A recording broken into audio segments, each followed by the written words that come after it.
Nahdlatul Ulama atau Kebangkitan Ulama berdiri pada 16 Rajab 1344 Hijriah atau 31 Januari 1926 Miladiah.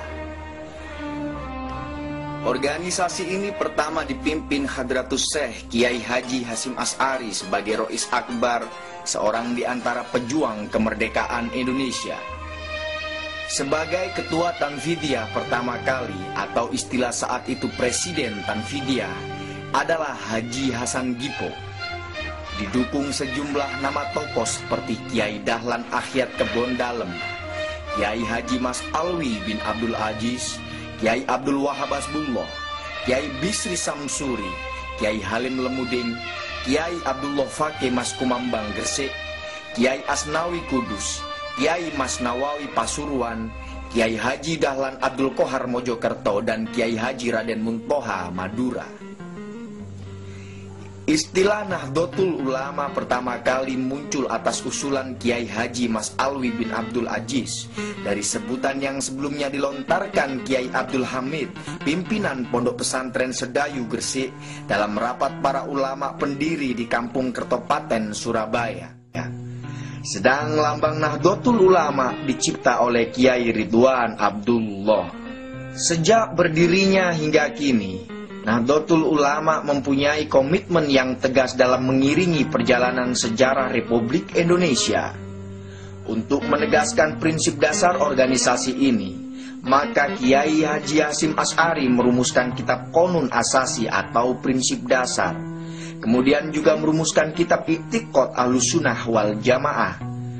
Kedua kitab tersebut kemudian diejawantahkan dalam Khitoh Nahdlatul Ulama yang dijadikan sebagai dasar dan rujukan warga Nahdlatul Ulama dalam berpikir dan bertindak dalam bidang sosial, keagamaan, dan politik.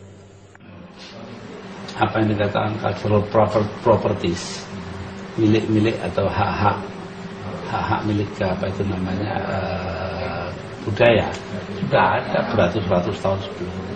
Jadi jangan dilihat NU pada waktu berdirinya saja atau Muhammadiyah waktu berdirinya, tapi ternyata itu ada budaya yang sudah ratusan tahun baru belakangan diinstitusikan, dilembagakan. Jadi ada perbedaan antara budaya dan institusi. Nah, NU itu adalah pelembagaan dari aspirasi yang sudah ada.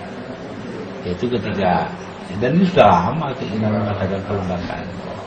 Tahun 13 ketika ada SI, itu Kiai Wahab bersama beberapa kiai lain itu belajar di Mekah, mendirikan SI cabang Mekah. Tapi kemudian pecah perang dunia ke-1 kan, tahun 1914. Nah akhirnya ya sudah, ketika Kiai Wahab pulang, Bisri sudah pulang duluan. Nah, dia pulang, akhirnya dia mendirikan Nahdlatul Tujar, Kebangkitan para Pedagang. Itu ada aktenya itu. Kemudian dari situ lalu beliau pindah ke Surabaya menjadi klub Taswirul Afkar, konseptualisasi pemikiran. Nah, dari sana berdiri menjadi apa itu namanya Madrasah Nahdlatul Wathon.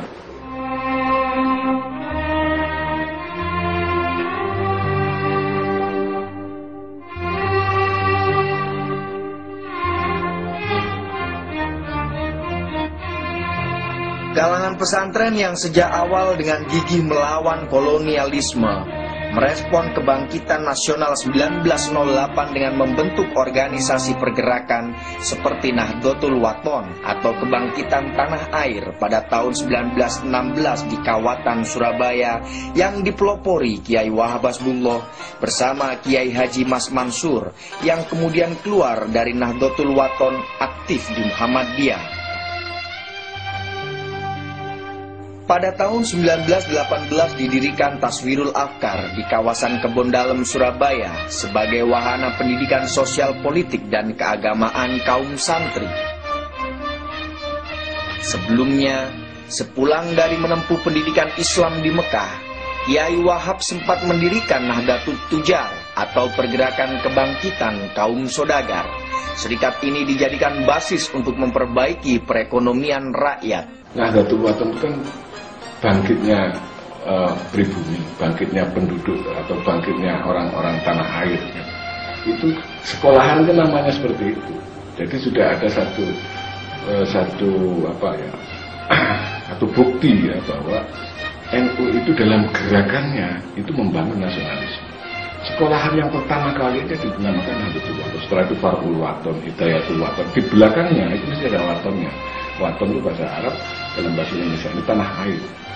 Jadi ini sudah menunjukkan bagaimana NU melakukan pembangunan nasionalisme bangsa melalui cara-caranya sendiri.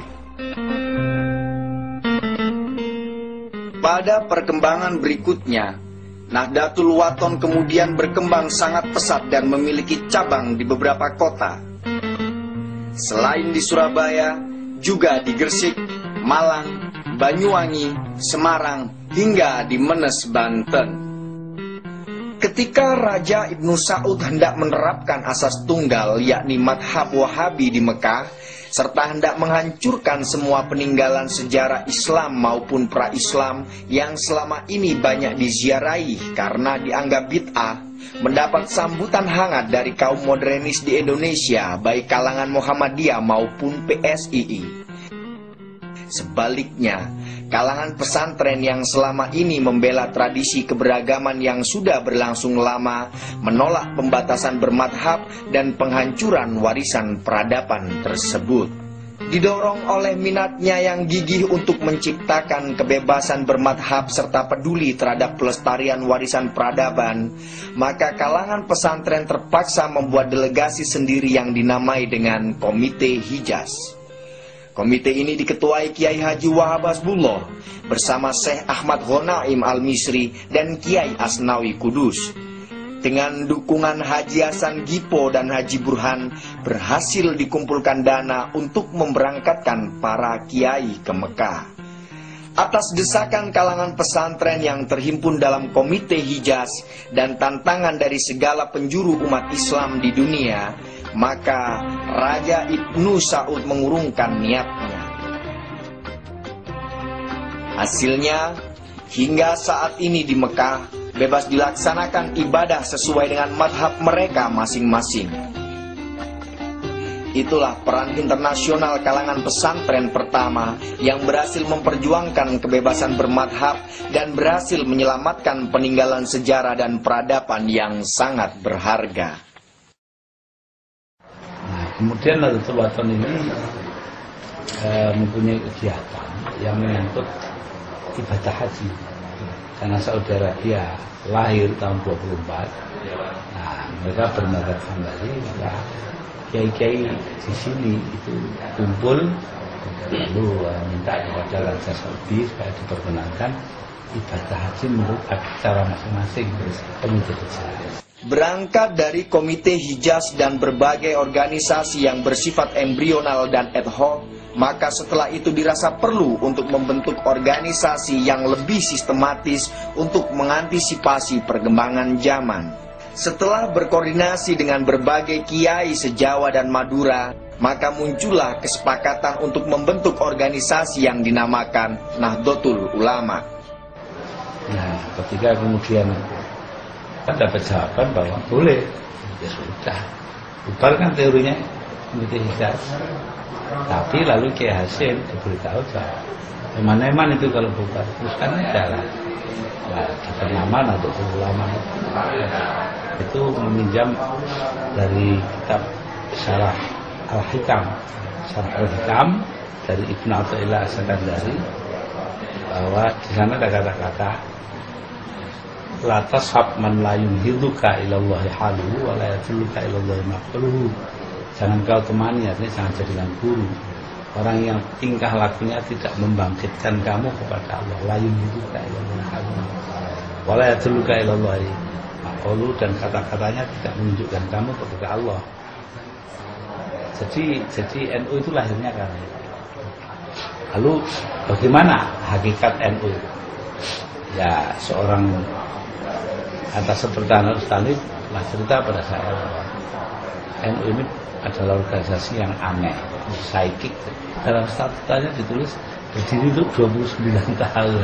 Nah, mana ada? Nah, Tapi dia ya, 29 tambah 26 kan 55. Pertama kali NU menjadi pemenang dalam pemenang ketiga dalam pemilu di atas PKI ya 55. Kemudian 55 ditambah 29 84. Ketika itu merubah asasnya dari asas Islam menjadi asas Pancasila. Jadi di sini kita sudah melihat bahwa ada kaitan erat gitu dengan masalah-masalah kebangsaan.